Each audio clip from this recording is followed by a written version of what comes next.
Welcome to another weekday edition of the Weekend Rotation. I got myself and Alex here.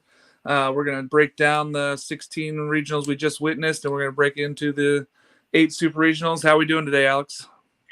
Doing good, man. Looking forward to another great weekend. Last weekend was absolutely nuts. It was just, man, one of the greatest weekends of college baseball in recent memory. And I can't wait to see it happen again this weekend. Yeah, I can't remember having that many good games. Like, there were some regionals that were blowouts, and we'll talk about those. But there were some really good ones, and going all the way into Monday.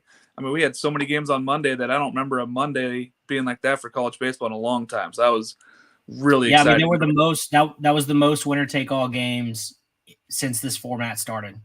Yeah, that just tells you that college baseball has leveled out. The talent is out there. There's a lot more talented teams out there. A lot of fun to watch those. Well, let's get right into it here. Tennessee, number one, they took care of business down there. They had a couple good games with Campbell and Georgia Tech. What do you see from Tennessee moving forward here, Alex? I mean, they are who we thought they were. I mean, Yeah. they continue to mash. They continue to deal on the mound. I mean, it's hard to pick them. I mean, I honestly, I did not pick them to win. I mean, I picked them to win the regionals and the super regionals and get to Omaha, but I have not picked them to win the national championship. Yeah. But it's certainly hard to defend that pick right now. It's hard looking at it going, okay, Campbell got to Chase Dollander, and it still wasn't enough. They still couldn't come away with that win there. You know, Tennessee's got the 4 starters they can go to at any time. They got relievers and Kirby, and then they go hit the ball, and they just put pressure on your starters. So if you don't have a whole setup there, I don't think that teams are going to be ready for it. But, you know, they took care of business. Not surprising. Number 2 here with the Stanford. That was more surprising. Texas State took it to them the first game, and then they somehow come back late at night to end the very cap off of regionals. Alex, I don't know if you were watching that game, but just tell me how. I mean, that was crazy if you wake up to see Stanford won that game.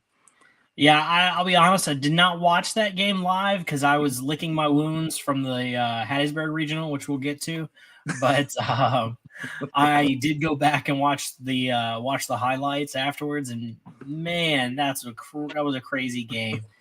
I mean, I'm so impressed with Texas State. That Texas State team hung, and they did everything we asked them to do all season. I know we had them ranked in our poll basically from week 2 on, and they were a great team. They battled. They had their ace on the mound. They were trying to do what Oregon State did, trying to battle that out with your ace at the end of the game. Stanford is down 3-1 after giving up a 2-run single in the top of the ninth. Back-to-back solo home runs, and then walking it off with a freshman who had that was his 13th at bat of the season, and he comes out and drives in a single. I mean, man. Stanford feels like a team of destiny at this point after that coming back. Just crazy though to come back and beat that great Texas State team. Hats off to Texas State. Good all season. It was good to see them compete there and really prove that they do belong. This is not a fluke. This is not a fluke season. They're where they need to be. Same with Campbell in that Tennessee series. I thought that they hung on. They showed that they belong too. Campbell was impressive in that series. Yeah. Speaking of the next one, Oregon State beats Vandy, and Vandy took one from them, and then the Oregon State had to come back and win on Monday in a nail biter 7-6 game. Both teams really didn't play great defense. I know you were deep in your game at that time, but what did you see from that Vandy Oregon State series that made you just excited? I mean, Vandy. No one thought Vandy was going to go away quietly. I mean, they were having a down year for sure, but they're still Vandy. That's still a Tim Corbin coach team. And Tim Corbin is arguably the best coach in the game right now. And so there was no way they were not going to be prepared to play that game. And they were. Yeah. And they took Oregon State to the wire. And, ultimately, Bazana and Melton and those guys were able to scratch enough runs. And Jerpy was able to hold them down just long enough. Yeah, having Jerpy come in and close out that 8th and 9th inning and get 5 strikeouts out of 7 batters, and the only ball that was put in play was a little dribbler to him. Taking my takeaway from that, Bradfield Jr. was unbelievable in the outfield. He stole multiple extra base hits, which, we just don't see that in the Pac-12 from outfielders. They're good, but they're not that fast. They're not that good out there. And then Spencer Jones, man, that kid just raked all weekend. He was player of the regional, 100% deserved. He showed up after that first game. He went 0 for 3 against Mounts from San Diego, and then he showed up the rest of the tournament and just crushed the ball.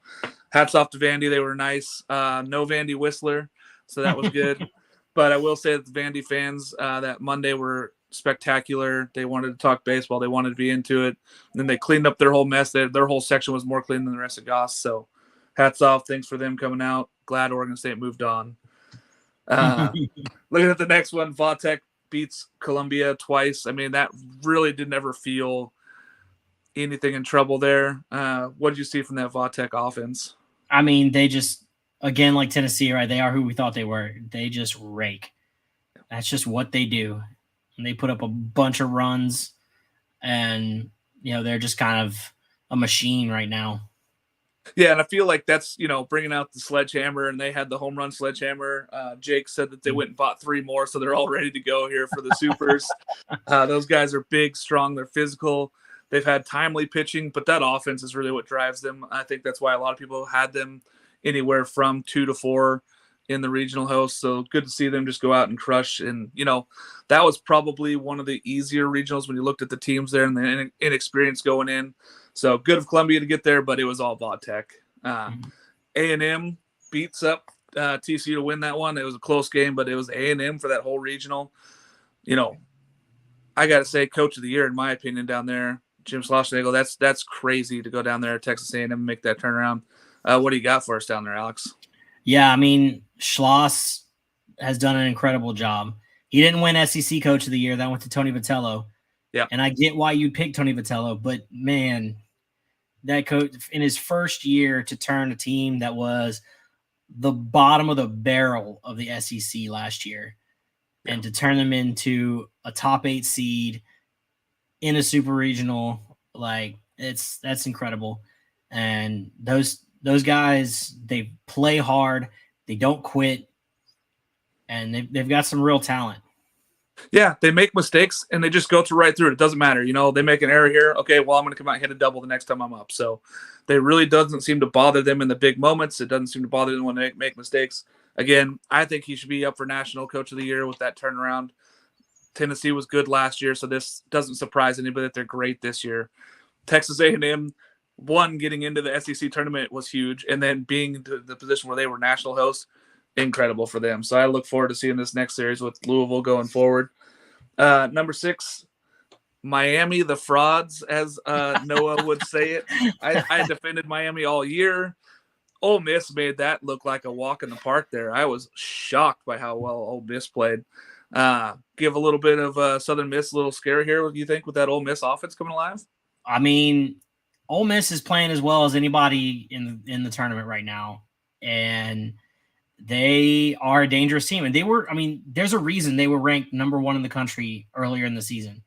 Now, they had some issues figuring out their starting rotation, and that hurt them a lot. They lost a lot of, a lot of games they shouldn't have lost. But, there's not really a team except maybe ECU that's been hotter than Ole Miss to close out the season. They swept LSU.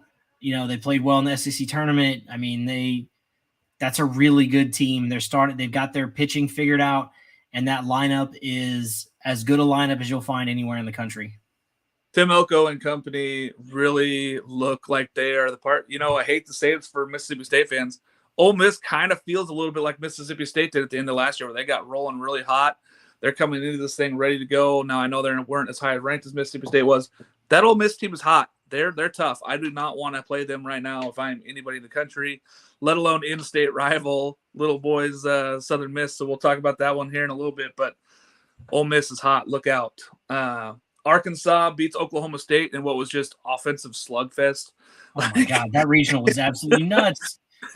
There's so much pitching. Man, I thought that was a football tournament. Yeah.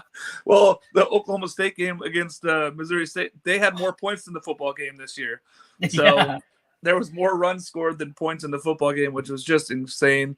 Hats off to Oklahoma State and that coaching staff. They were great, but it feels like Arkansas is getting right. We know Van Horn had some health issues and some scares, and I think that kind of made them not ready for the SEC tournament. What do you see from Arkansas moving forward here? That's just a really a really good team. They're not a great team. No. They're not. I don't think they're as good as they were last year.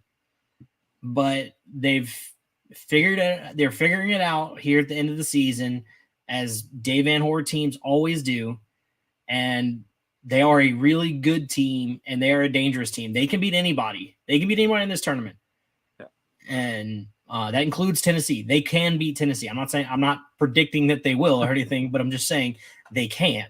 Yeah, and they've got some really good pitchers. I mean, they're young. Their pitchers are young.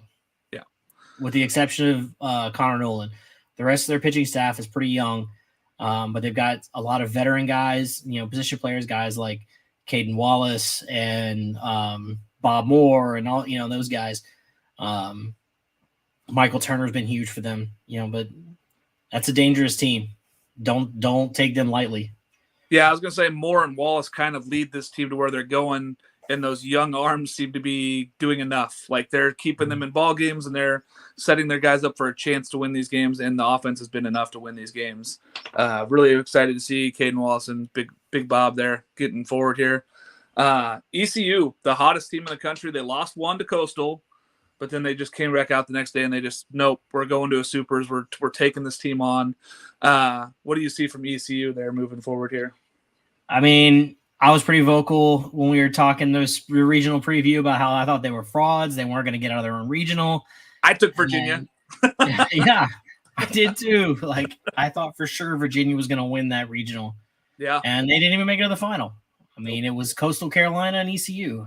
And, maybe I gotta change my opinion about ECU. I mean, Cliff Godwin's a good coach. Yeah. He is a really good coach.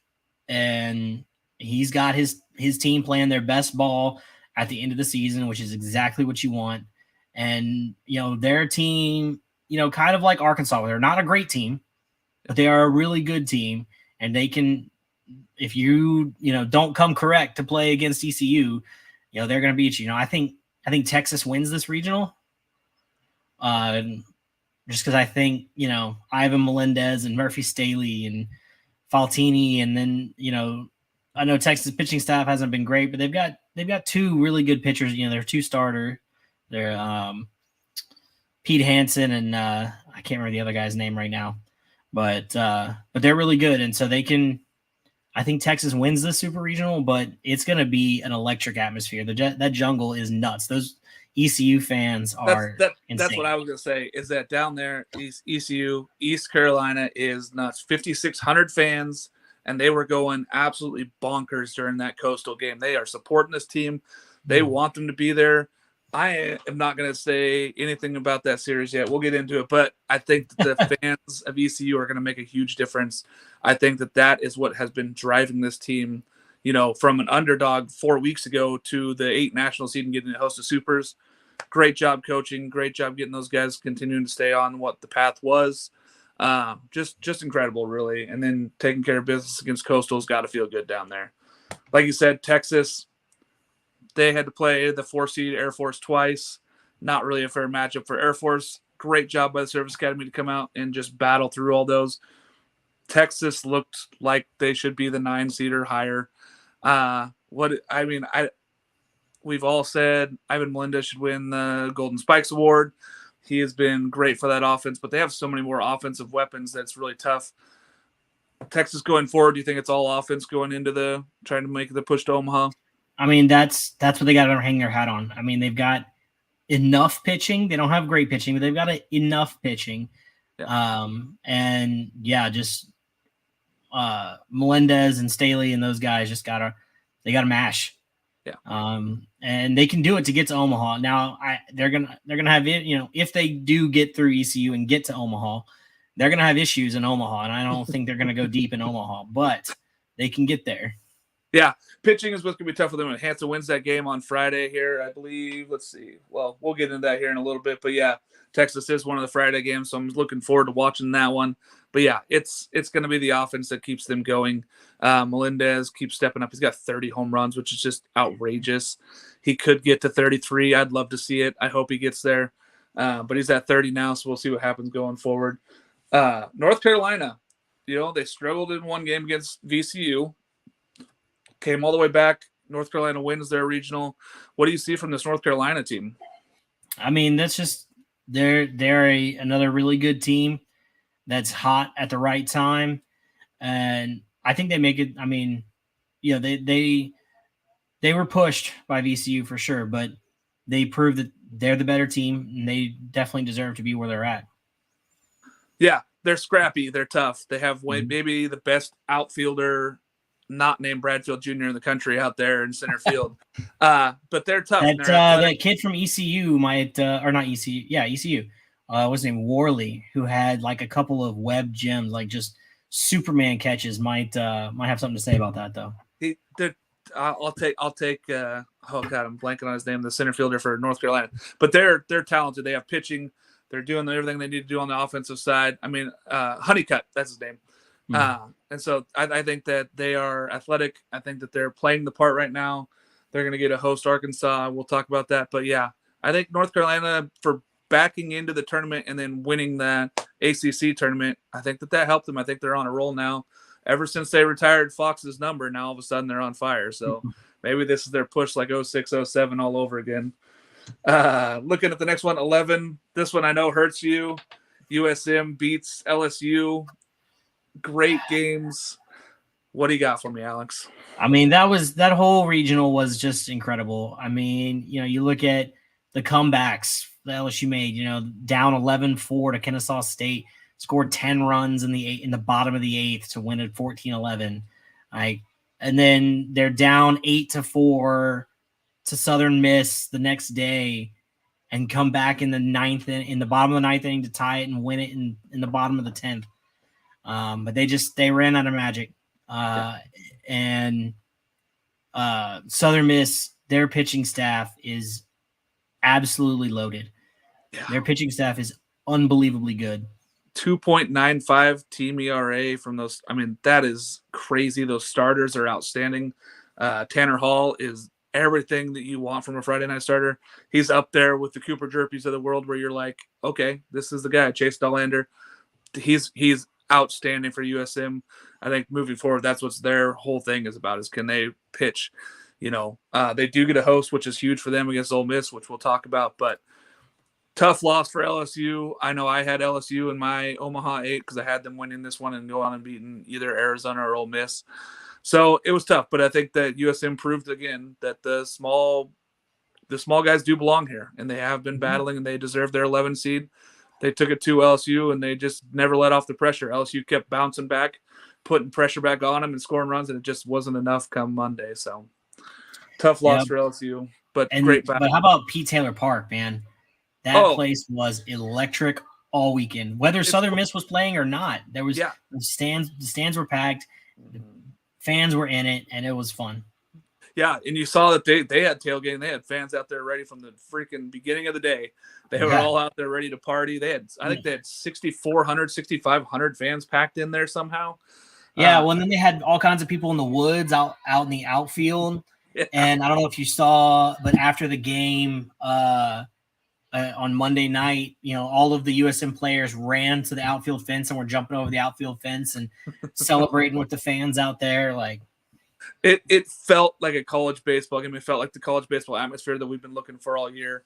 It really was terrific to see that kind of, a lot of these stadiums feel like minor league stadiums now. That felt like a college atmosphere. So did ECU. It was really exciting to see those two programs move forward on that one. Louisville, team that we love watching, may not love their uniform combinations. They had to come all the way back against Michigan. Michigan kind of got screwed in that by some umpiring and some bad decisions. Moving forward, do you think Louisville has enough on both sides of the ball? I mean, yeah. I mean, they certainly won in controversial fashion. It was if we have replay and we see it's right in front of us, how are we not getting these calls right? I know there was some in the Oregon State series with Vandy. I know that there was some in the Louisville with Michigan. There was some really bad ones across the country. There's one in Maryland too with the runner at first base. Yeah, man. Like, we have the replay. We're seeing these calls. How are we still getting them that wrong? I don't understand. But, it did screw Michigan, I thought. It put them in a chance to where they didn't get the chance to win like they should have had a chance in the next inning. But moving forward. Louisville, they did enough. They looked on fire on that Sunday night to come back out and score a ton of runs. Is Louisville going to have to do it with the arms or with the sticks this weekend? I think they're going to have to do it with the sticks. I mean, A&M, we'll get into this a little bit more later, but, A&M rakes. Yeah. And A&M's pitching staff is their bullpen is kind of their Achilles heel. So that's what Louisville's going to have to try and take advantage of. Yeah, Louisville did it all with the bats. Again, I think that they hit their way out of this weekend. They really did not pitch very well. When you look at all the numbers, they really didn't get outs. They didn't play a particularly great defense, but they hit themselves into it. And, sometimes that's what you have to do in these when you battle in. At least you get to be at home. They got to be at home for that one, and that won the battle for them. Oklahoma outlast Florida. That's what I wrote down here. It was a battle. Oklahoma looked like the better team. Florida tried to kind of battle with them. I think a lot of us didn't have Florida pegged as a good national seed, and this was kind of when we all picked on Oklahoma. Oklahoma moves forward. Were you surprised, Alex? No. Oklahoma was the better team. They should have been a host. They came out in the first game of that regional and scored 20 runs. Yeah. They're a team on a mission. Yeah. I believe them not hosting fired them up and got them moving into this weekend. They have a good pitching staff. They have everything you're looking for. They got a bullpen. They have enough offense. I was really excited to see them beat Florida and take that one to them. And, even though a 5-4 game, it kind of and it was delayed with the weather and everything. Glad to see Oklahoma move forward. I want to see what they're going to do this weekend here, but Oklahoma deserved it. They deserved to host. Speaking of another team that deserved to host that we didn't actually think deserved to host was Auburn. Boy, did they just steamroll and just show everybody that we were definitely wrong on that Auburn team. This Auburn team hasn't hit like this in 6 weeks. They showed up and they started hitting at their home ballpark. Do you think, Alex, it was from being at their home ballpark? Do you think it was being angry, combination of the two, or do you think this team can actually hit like that all the time? Well, they can certainly hit. I think being at home really helped them. Sonny DeShara is one of the best hitters in college baseball. I mean, he's right up there with, Ivan Melendez, Jacob Berry, Dylan Cruz, some of the best Tim Elko, whoever you want to say, like name a hitter and Sonny DeShara is right up there with all of them. Yeah. This team, I think they fed off that energy, I think, about where everybody was saying, oh, you don't deserve to host. I'm sure that was all over their bulletin boards in the locker room. And, they definitely felt like they came out with something to prove, and they did. Yeah, they beat Southeast Louisiana, and then they go and they beat Florida State in the winner's bracket side. UCLA battles all the way back to face them, and it just never really felt like any of those teams were ever even on the same playing field with them. They outscored everybody 51-18 over the weekend, so they didn't pitch terrific. But when you're scoring 51 runs in 3 games, you're not really too worried about it. Averaging 17 runs a game. They hadn't done that in a very long time. Like I said, about 6 weeks ago was the last time they were hitting like this. Auburn is moving forward, though. They proved they belong here. They got to another super. They really want to make another trip to Omaha. They've only been there once since 1996, and that was in 2019. They want to go back. They went 0-2 in 2019. They want to go back. UConn, a team that I personally pushed down the stairs and left them for dead, goes out and beats Maryland, coming back. 2 teams that I really didn't care for. I took Wake Forest in this regional. I don't know about you, Alex. What did you see from that UConn team just being able to battle back against Maryland? Yeah, I took Wake Forest in this regional too. Tip of the hat to them, man. They just came out and showed a ton of fight, a ton of heart, and they're a veteran team. It's kind of what you're seeing a lot in college baseball right now, where you have all of these guys who got an extra COVID year, and you've got the bigger rosters, and a lot of these teams that are sticking around are the veteran teams, the guys that have, those guys that have been here and done that. And it's the same with this UConn team. Yeah. And that's what it comes down to, is that I think that the COVID year helped them. I think that they built that roster up and they held on to those guys, holding on to the super seniors and getting that veteran leadership in there. A lot of people didn't love them in this regional. A lot of people picked Wake. UConn came out and showed that it can ball. They battled offensively with everybody here. They did everything that they could. And so, yeah, the win there is big, coming in and beating Maryland. Maryland had 2 ace pitchers, but by, Monday, they were out of pitching also. So then it came down to hitting, and UConn just looked the part, better hitters. So they showed up big for UConn. Congratulations, moving on to a Supers. 16, Georgia Southern. Didn't really feel like they were ever in this regional with Notre Dame and Texas Tech. Both those clubs definitely felt a step above Georgia Southern. Notre Dame moves on, which I'm disappointed in. Alex, what did you see from this Notre Dame team? I mean, this regional pretty much went like I expected it to go. I mean, Notre Dame came out, took control of the regional, and never really let go. And, I mean, I thought it was a joke that Georgia Southern was hosting. And, I guess the committee wanted to say, hey, look what we did. We gave Georgia Southern their first regional. Yay. But come on, let's give it to somebody that maybe really deserved it, like a Notre Dame. Like Notre Dame. I mean, yeah, I think we're all on that page. Notre Dame came out, they pitched. They showed up with pitching. They did everything that they were supposed to do. They held Texas Tech to 3 runs in the 2 games that they met. They beat up on Georgia Southern. Like, Notre Dame looked like the team that should have been the 16 seed at least. They took care of business. So nobody really should have been surprised by this. I think it was nice to have Georgia Southern host. Bad that the weather kind of delayed some of those games and kind of made it rough for them. But the pitching in Notre Dame was just too much. So they really took care of business down there. All right. So that's all the 16 regionals here. Let's talk Supers, Alex. Let's get into this here. First one here, Friday night, we're going to get Tennessee and Notre Dame. I'm going to ask you, does Notre Dame's pitching, is that going to be enough to keep them in this series? I think it'll be enough to keep them in the series. They will make the series interesting. I do think they win 1 game. I think this goes to a game 3. I think Notre Dame takes 1 game. I don't know if it'll be game 1 or game 2. I'm kind of leaning probably more towards game 1. And then Tennessee, with their backs against the wall, just come out and just mash the next 2 games. It's kind of how I see this one going. I mean, I know Tennessee's pitching is great, but people have been getting to Chase Dolander here recently. Yeah. I mean, LSU got to him in the SEC tournament. They got to him, Campbell, or I can't remember who it was, got to him in the regionals. Campbell, yep. Yeah, and so he feels vulnerable right now, and it feels like Notre Dame could maybe steal game 1. It does feel like that Tennessee pitching staff is hittable for the first time it has been all year. It feels like teams are going in there and they're sitting fastball and they're reacting to breaking ball versus just trying to figure out how to hit those guys, because they all have great breaking balls, but they weren't really getting the calls on strikes a lot up in the zone. So a lot of those curveballs up in the zone were not being called strikes over the regional. I think that really hurt them.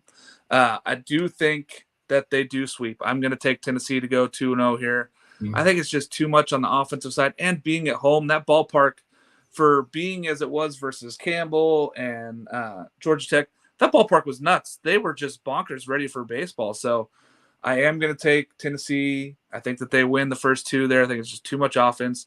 Not just my Notre Dame hate, Alex. I know I see you looking like this. Not just my Notre Dame hate. Sorry, Notre Dame fans. I know you guys are out there watching and just rooting for me to fall over one of these days. I think Tennessee is just too much at that home ballpark. I think Vitello's got these guys going. I think they go back to Omaha. I think this is how they make the trip back to Omaha.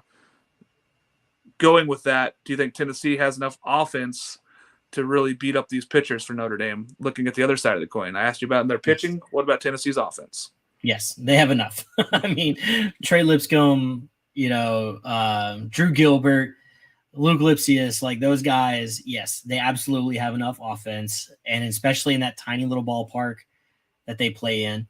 There's going to be maybe not as many home runs as last weekend, but there's going to be plenty of home runs. And it's going to be a wild atmosphere for sure. Yeah, I think the ball flying out of that ballpark definitely hurts Notre Dame more than it helps them. I think that just leans all towards Tennessee moving on to Omaha here. So you're taking Tennessee, though, in 3? Yeah, I'm taking Tennessee in 3.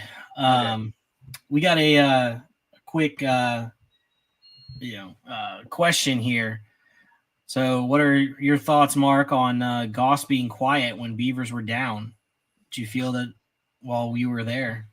It was tough. I was there all weekend. I watched every game except for the morning San Diego and Vanderbilt game. I was really surprised. Goss Stadium gets a little quiet when the Beavers get down and they're not hitting well or not making the plays on defense. Calls start to go their way. It got really silent there, and I was really upset internally by the fans around me, even going, "Oh, we're down. We have no chance of winning. Why is Vanderbilt here? They should have been hosting." I'm like, no, you guys don't know anything. So I set them all straight. Said Vanderbilt deserved to be a 2 seed. They're where they're supposed to be. Oregon State still can win. And I was telling people even all the way through Sunday night, Oregon State can win this game on Monday. You guys being down for this is no reason at all.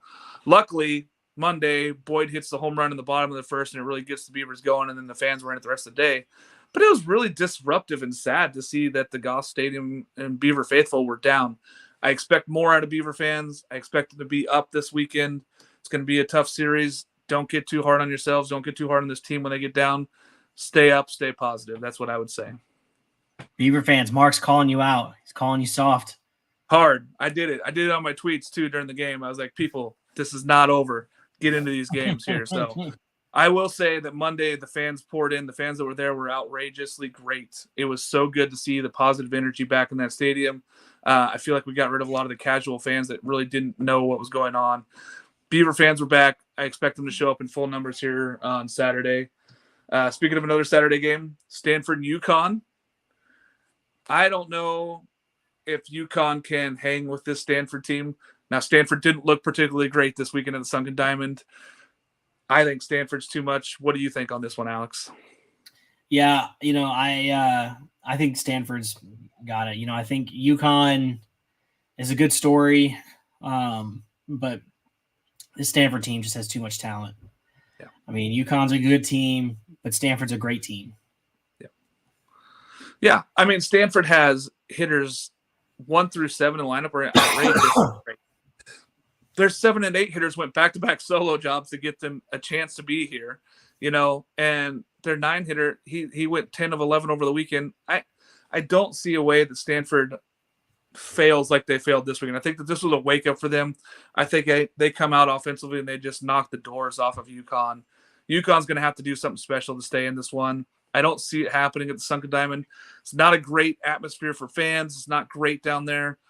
They did have some students show up to the game late on Monday night, but their fans really don't show up in droves like other Pac-12 stands do. So I would expect to see more from Stanford this weekend, but I still think it's all Stanford on the baseball side, even if their fans don't show up. I think that they're going back to Omaha, and they're going to be one of the favorites down there.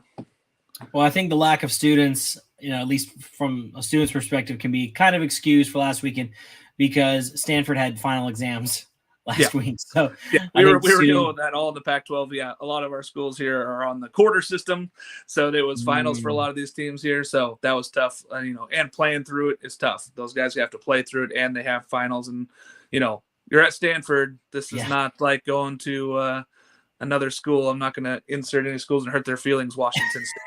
But it's not exactly the toughest academically. We're looking at Stanford. That's tough. So, I mean, maybe that had to do with some of the disruptions and not great baseball play too, because they were going through those finals. So you're right, Alex. I will give them a pass as long as those fans show up this weekend ready to support this Stanford Cardinal team.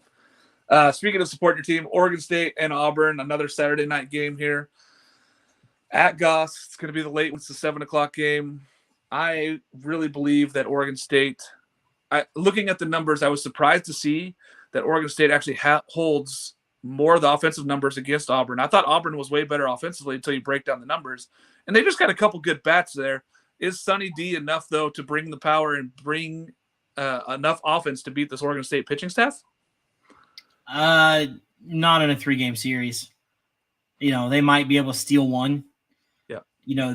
Auburn has pretty good pitching, not great pitching, but they're pretty good. They have a really good closer. So if they have a lead late, they can slam the door and hold that lead. But I don't, depending on how much they have to use their closer, it's probably not going to, one back into the, back into the bullpen arm is not going to be enough. And, the way Goss plays, it sometimes tends to be a bit of a pitcher's park, which does not bode well for the Auburn Tigers. So, I think Oregon State sweeps this series. I think they go 2-0 and they make, they go straight to Omaha. Tugging at my heartstrings here, Alex. I hope that's how we look at it. Looking at Auburn, they were not good on the road this year. They really hit much, much better at home than they hit on the road. It wasn't even really close. Bigger ballpark. They struggled in the SEC tournament because of a bigger ballpark. Goss is a big ballpark. It's definitely a pitcher-friendly ballpark. I want to see if Auburn is going to go Gonzalez on Saturday night versus Cooper, or if they're going to hold him back to go Sunday and try to have him pitch against Kamatz or Finnings just to play the matchup there. Because, going up against Cooper Jerpy, he's one of the 3 finalists for the Golden Spikes Award winner. And you saw what he did to that Vandy lineup of, great hitters. He got 5 of 7 strikeouts. To me, I think that they go Gonzalez another day, but do you think they go head-to-head with Gonzalez versus Jerpy there? I think they do. I don't think they're going to be scared of Cooper Jerpy. Okay. I think they're going to give him their best shot. They're not going to, Cooper Jerpy is probably going to be the National Pitcher of the Year. He's a Golden Spikes finalist. He's a really good pitcher. And he's the best pitcher in college baseball right now. Yeah, he has the most strikeouts now with 155, which is crazy. Yeah, it's insane. It's an insane number of strikeouts. But Auburn's not going to be scared of that. They're going to pitch their guy. They went through a 10-game, 30 game SEC schedule against other really good arms. Now the SEC pitching was kind of down this year, a lot of injuries, but they're not going to be scared. Okay. No, I'm excited for this one. I was just surprised to see that the offensive stats for Auburn were they only lead Oregon State in home runs and slugging percentage, and the slugging percentage is by .04. So it's really not by much. I thought it was going to be more the offense versus defense, but the stats say it's about equal there. So I'm really excited to see this one. I'm hoping Oregon State. I'm taking Oregon State. I'm taking Oregon State in 3. I do think Auburn steals the game. I don't know. I don't think it'll be against Cooper. I think it'll be the second game. But I am taking Oregon State in this one. All right. Va-Tech and Oklahoma Friday. To me, this is the second best series. This one I'm very excited for. I want to see if Oklahoma can keep this momentum going and if anybody can slow down Va-Tech's offense.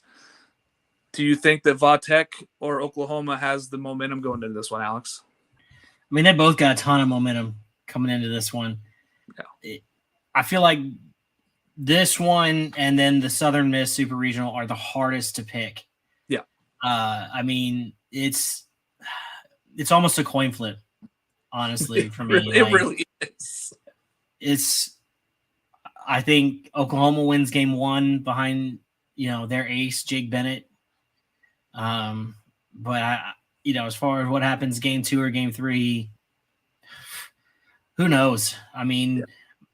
The score, I wouldn't be surprised if the final score of game 2 was like 20-19.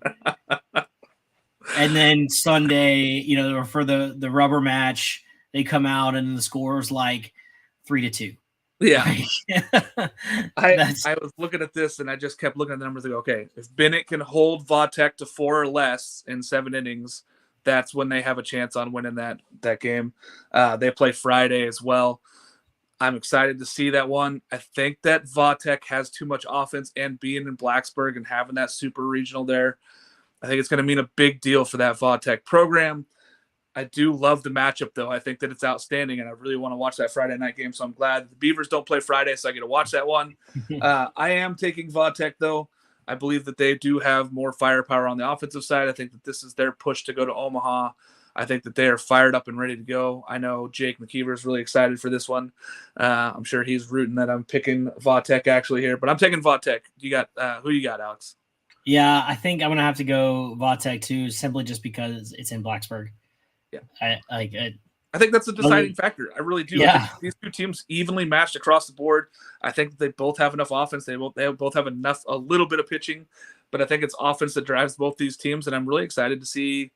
Maybe I'm wrong. Maybe Oklahoma comes out and just can hit the cover off the ball in that Friday night game. But I really think that it's going to be a tight ball game on Friday, and then I think Vautech actually wins Saturday and goes 2-0 here. Look at the next one, A&M and Louisville. Another good series. Not a great series, though, because I think that it's just kind of a little bit of sloppy ball. Both these teams didn't play great over the regionals. They both won. A&M looked good, but didn't look great. They just didn't look sharp like I think a lot of teams were hoping for from a National 5 seed. What do you see coming into this one here? Well, like I said earlier, A&M's Achilles heel is their bullpen, and they commit a lot of errors. Yeah. They don't field the ball great. They were second to last, just above LSU in fielding percentage in the SEC. So that's where you got to kind of get a lot of that sloppy, they're prone to sloppy baseball at times. But I think at Bluebell Park, I don't see them losing this super regional at Bluebell. The bubbles are going to be everywhere, and that fan base is going to get loud. You're going to hear ball 5, ball 6, ball 7. Those fans will get into your head, and I don't think Louisville has enough to beat Texas A&M at College Station. I'm with you. I don't think that Louisville has enough. But I also don't know if A&M has enough in the tank as far as defense and pitching. They keep making mistakes. Louisville felt like they're hitting a little bit more. I'm actually, I'm switching. I'm going to take Louisville in 3, just because I think that bullpen for A&M has given up far too many runs. And A&M has a Friday night starter, but they really don't have any aces after that. I'm going to take Louisville in 3. I think the offense is too much. Are you taking A&M? Yeah, I'm taking A&M in 2. I think they sweep through the series. Yeah. And they absolutely could. That ballpark is great. It's lively when the fans are going. It is going to be nuts there. I just feel like Louisville's been there, done that. They've been to tournaments. They've won these things. They've gone to Omaha. This is kind of a new thing for A&M and A&M fans. I hope that they realize that they're on this stage and where they're at right here, and they get excited for it. But I think Louisville, I'm giving Louisville's the puncher's chance coming here with the offense. So, okay, the Mississippi game. Ole Miss versus USM. I know on this show 7 weeks ago we had to make bold predictions, and I took USM to go further than any other Mississippi team. I don't know if they've had enough, but they looked great. They looked good beating LSU. Ole Miss looked great. What do we got from this series, Alex? You've seen both these teams. Man, this series is going to be the most fun to watch of any of the series. I mean, it's best on best. And it's 2 teams from the same state, 2 fan bases that do not like each other. Yeah. And it's going to be absolutely electric down there at Pete Taylor Park. And, ultimately, I think so Southern Miss and Ole Miss played twice this year in the midweeks, and they split the series. They went 1-1. But I think their Southern Miss's pitching is just going to be too much. I think they're going to be able to quiet this lineup down. I mean, Hall and Waldrop and Stewart and I can't think of their third starter's name, but and Dalton Rogers on the back end. They had some guys emerge like Justin Storm, in the regional this past weekend. I mean, their bullpen is just too deep. Yeah. And when it comes down to this time of year, pitching and defense is what gets you to Omaha. Yeah, and they've been a top 5 team in both those, fielding percentage and pitching and whip and walks and all the stats that give away free bases. They've done the right things. I think Hall comes in and he wins that Friday night or Saturday night game. They're playing Saturday night. I think if he can win that game against Ole Miss on Saturday, USM walks through and gets this win. I think if Ole Miss can hit him, Ole Miss is going to feel really good about this weekend going into it. Now, I know that there's a lot of pitching for USM, a lot of stuff. There's nobody hotter on the sticks than Ole Miss right now. They are hitting the ball. That Elko-led team is just ready to go. We talked about it earlier. I have USM. I'm taking USM. I leaned on them. I said that they're better than every Mississippi team. I can't change that now. I'm sticking with USM to win this series. I think that ballpark is electric. 6,500 fans just going crazy down there, and they're packing in more than that. There's non-ticketed fans, like you said, sitting outside the outfield fence just waiting for this game. So I know that the people of Mississippi are excited about this. No Mississippi State, but that's okay. These two teams are making up for it this year. So I'm excited. I got USM. Yeah, you got Southern Miss as well? Yeah, I got USM in 3. I think Ole Miss will win 1. I think they'll win game. I think Southern Miss wins game 1 behind Tanner Hall. I think Ole Miss comes back in game 2. And then I think Southern Miss takes the – I mean, the other thing to not overlook, because at this point it's a trend, is Mike Bianco has never taken Ole Miss to Omaha. Yeah. I mean, they've been close so many times, and they just can't get over that hump. And, I mean, at this point, it's a trend. It's a thing. It's, Yeah. I don't know why. They've had some really good teams that should have been in Omaha, but they just can't get over that hump. If you're an Ole Miss fan, you're thinking this is our best chance to get to Omaha that we've seen in recent history. If he doesn't do it here, what team can he do it with? Exactly. Mm-hmm. They were number 1 at one point, consensus number 1 for a week. And then Texas shot up and like, okay, they're better. And then Ole Miss just dropped all the way out and last team in the tournament, but they're hitting again. They're doing the things that made them the number 1 team. I'd like to see that continue, but I'm taking Southern Miss. I'm going the Golden Eagles here. I got it. Yeah, I agree. I'm that one. Another good one here is Arkansas at UNC. North Carolina being hot, going through winning the ACC tournament. Arkansas looked like they were going the other direction. And then all of a sudden they come out and they're like, no, we're beating Oklahoma State. We're going to take this regional from Stillwater. I love Arkansas going down here and beating UNC. I'm taking Arkansas. I'm taking the firepower they have. I'm taking Dave Van Horn. I think that the Fox magic finally stops in UNC with the retirement stuff. What do you got down there, Alex? Yeah, no, I agree completely. I think Arkansas is the better team. And I think, they're going to – I wouldn't be surprised if it goes to game 3. But I also wouldn't be surprised if Arkansas sweeps it. And I don't really think UNC just has enough to beat Arkansas in a 3-game series. Yeah, I think they got in with pitching and timely hitting in that series. I think Honeycutt's great. I don't think that they have enough offensive firepower to stick with Arkansas, and I think Arkansas is going to come in and hit that ball. I think that they're ready to play. I think they're excited to be there, especially with how bad they played in the SEC tournament. I think those fans are dying for it after losing last year to North Carolina. They're dying to go to Omaha. And I'm hoping to see them there. So I'm taking Arkansas. I'll be down there for all you Arkansas fans. Remember this. Come by and say hi. But I'm going Arkansas. Yeah. ECU and Texas. Now, this is one that is perplexing. I'm going to let you go first, Alex. I'll wait for you to go, and then I'll talk about this one here. Well, I kind of gave the bag away earlier, but, I think Texas wins this regional. I was at one game of the Austin regional. I went to see Texas, Louisiana Tech play. And honestly, I thought Louisiana Tech was going to win that game. And Texas just came out and did Texas things. Yeah. And I think that's going to be the same story here against ECU. Texas has been there and done that. I mean, ECU has been to several super regionals here recently. They haven't hosted one in a long time. This will be their first one to host one in a long time.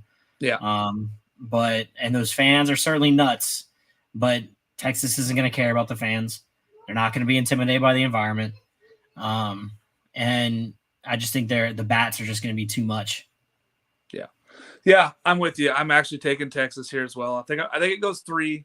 It is a Friday night game, so it'll be nice to see that Sunday night. I think that those two teams are going to play. ECU, great story, losing Wiz and Hunt for the whole season, beginning of the season there. When you lose your ace and then you still come back and you win 18 straight at one point. I think they got all the way up to 20 before they finally lost to Coastal. Mm-hmm. I think it's a nice story. I don't think that they are better than the firepower that Texas is bringing there. I think Texas out-hits them. I think they win. I think Texas wins Friday behind their guy. And then I think from there on, it's just Texas is going to cruise and be able to get enough. So I'm taking Texas in the offense. You got Texas in the offense as well. So recap, that means we both have Tennessee beating Notre Dame. Means we both have Stanford beating UConn. We both have Oregon State over Auburn. We both have Va-Tech over Oklahoma. I have Louisville and you have A&M. So that's the only one we split on there. And then we both have Arkansas. We both have Texas. That sets us up for our supers. Got anything else to add today, Alex? Well, if we agree that much, that means we're about to be very, very wrong. We're going to be super wrong here. But we did have one audience question here. So how much of a disadvantage is it to teams that start late Saturday? Some teams will be heading to Omaha before Stanford or Oregon State super regionals even start. Less rest for Omaha and harder for those late teams to book Omaha. Thoughts? It is tough. So, like those games there for Stanford and Oregon State starting Saturday, if they have to go 3 in those series, that means they're not getting done until Monday night. Opening ceremonies is Thursday. So that means you got to bust your butt down there and get down there to the next thing. The thing is, it's almost like a normal weekend, except for you're 1 day in advance, and then with the pressure being in Omaha. But it is a disadvantage for those Saturday. If they have to go to Monday for either one of those series, that's tough. So you got Stanford, Oregon State, Ole Miss, and Arkansas. All 4 of those sites, USM and UNC are the sites. That's tough because they got to play Saturday. If they have to go to Monday, that does cut you down. But that does mean that they're not going to play on Friday. They're going to play I believe they don't play Friday. I think they're going to have to play Saturday, but we'll see what happens with the tournament schedule when it gets released. But they do have to be down there Thursday. So it's going to be interesting to see what happens here. I think that it gives you a little disadvantage as far as the travel days and everything else, but I think that they're young kids. They're excited to go to Omaha. It won't make that much of a difference when it comes down to the end of it. Yeah, I agree. Like you said, they're not actually going to play until the next Saturday. And you typically on a week, you're going down on a Thursday for a weekend series. You're going to that, wherever it is you're going. So you're going to go on Wednesday. So you're going to get one more day at home. Or maybe, if you're the road team, you don't go home at all. Yeah. And that can be kind of tough. But like you said, they're college kids. They're 18 to 22. They'll bounce back. Yeah, I think they'll be ready to go. I think that'll be a big difference there, is that these guys are kids. So they're going to be ready to play. They're going to be excited. So going down for the opening ceremonies on Thursday is always awesome, and excited to see these supers, man. These are 8 great matchups that I'm really excited to watch. Yeah, it should be another great weekend of baseball. And we'll be here Saturday morning to talk about the games Friday night and what to look for on Saturday. And so we'll hit us up with your questions. Send us any of your questions to myself or Alex or the weekend rotation, or send it over to CWS 247. Let us know your questions in advance. We'd love to answer questions on the show, or you can send them to us live like our fans did today. Alex goes through those for us and he finds all those live fan ones. So yeah, well, thanks, Mark, and thanks everybody for listening in.